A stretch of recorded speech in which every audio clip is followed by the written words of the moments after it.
I decided that under Amy Jane Getz, the illegal case study was me being studied through various environments, through various people over various time. So the first thing I said was, when I went on my Facebook page and I said I could have got an IEP and I was mocking people, the first thing they would have had to do at that time was evaluate me. And I would have been given one under other health disability because I exhibited signs of worry, because they kept saying I was going to get a bleeding ulcer. It was documented, Dr. Roxana Pricey-Sook, and that is a symptom that your body, similar to high blood pressure, could, produce if you do something in excess. And I worried in excess as a teen. So if they did an evaluation, they would have went to the doctor, they would have found out that I had a bleeding ulcer, diagnosis based on the worry, which for me, I just learned to control and figure out what I was worried about. So I worried about the case study that I said Amy Jane Getz got. So I said that they were, studying me through Carl Jefferson, Michael Cooper Sr. I said they studied me through my niece Krisha, my niece Tasha. I said they studied us through Pooter. I said they began to then locally study us through various people, various environments. I said they then had people from various states come here and then compare us based off my public page. And then they read it, those lawyers, those people in other states, and then they sent people here, and then they structured a case study in the city of Minneapolis that, for me, Atlee Riley said, Sharon, you're going to go down in history. Whatever you did, that him and Amy did at that point in time, did something, but it didn't do what I said I, hired Atlee for, which was to sue District Number 1 for some money for discriminating against my child. And at that time, they were denying him access to public education safely, fairly, without people like Cindy Adsett, Kim Messin influencing how the teachers interacted with him. But for that, we probably would have settled.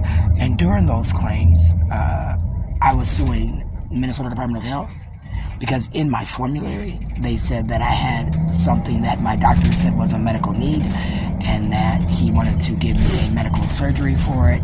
And then from that, I would be doing implants or, he said, veneers, I believe. He said if my teeth, sustained in my mouth after he fixed my gums, that I might use veneers. If that didn't work, I'd be do implants. But I said that the Department of Health with Paul Thiessen, Andrea Faulkner's case study through Amy Jane Getz said that I was a disease. That based on some of the things I said over the Facebook post when they looked back. Like when I said, Patrice, get my records.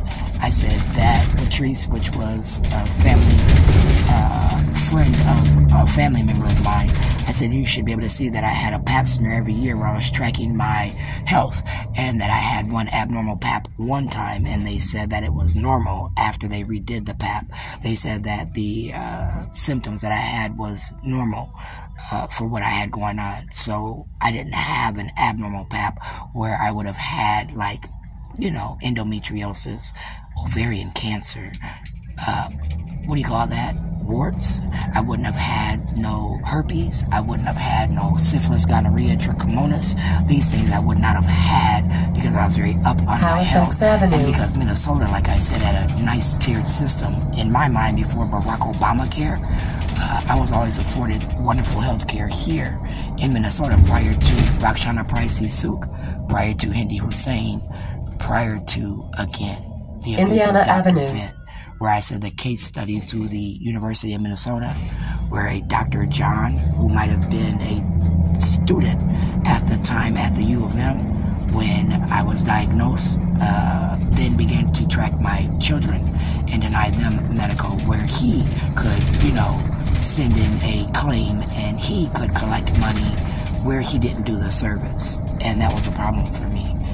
Especially if they said my grandson's teeth could have been fixed and saved like his mother. So the call that I just made to public demeanor supervisor Diana Wilkie, where I said that the Rule 26, where I asked if boxing champion was related to Zymir DeLon Cooper based on Tressie Armstrong, Traquan Armstrong, if that's his, no, Traquan Pruitt, let me rephrase that. Tressie Armstrong, his mom, Traquan Pruitt, his son. He said that Bobby Joe Champion was related to Zymir, and I said if that's true, I needed to know if he was influencing the court in Tanya Bransford's courtroom, where again I sued under his mother, and then a settlement would have been due me where Bobby Joe Champion, Keith Ellison, Kim Ellison, Michael Favors could have got access to that settlement and then used it illegally and then been violating my rights to my safety.